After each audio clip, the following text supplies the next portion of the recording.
Check out the brand new 18-volt impact driver from Makita. Now the DTD172 replaces the DTD171, which was an extremely popular impact. It's smaller and lighter. They've made some changes to the airflow, which you can see at the vents, but the most noticeable change to the outside of the tool is they've shaved the top of the tool, meaning if you're driving a screw near a wall or the side of a cabinet, you can get the tool much straighter on, less likely to cam out and slip. It's also noticeably quieter than its predecessor.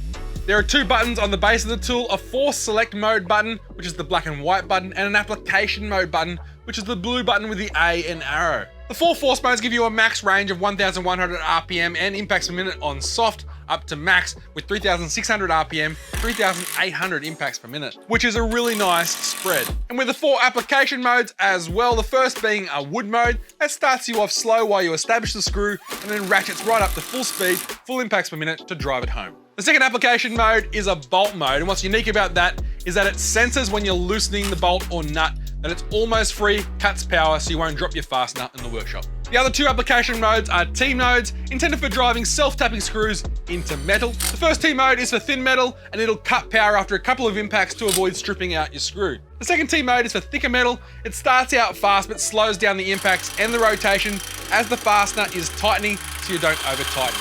And like its predecessor, it has a quick mode selection button just above the trigger. You can save a force mode to that and switch between your application mode and your force mode with one button press, which is really handy. You save a mode by pressing and holding the mode select button and the quick select button until it blinks to indicate that it's saved. And if all that's a bit much for you, you can disable that quick mode selection button by holding both the mode selection buttons, and then that quick change button just cycles through the force select or your speed. So you've got loads of options. It's certainly a very comfortable impact to both hold and use, with the trigger seeming to have most of its variation in the first half of your pull, so you can get to max speed very quickly, but you've still got plenty of control, which is really nice. At the time of recording this video, this impact is currently available in a couple of the two-piece kits from Makita, but if you want it as a bare tool, it's still a few weeks away. Make sure you head over to sydneytools.com.au to secure yours, or you can hit me up with any questions about this tool in the comments section down below.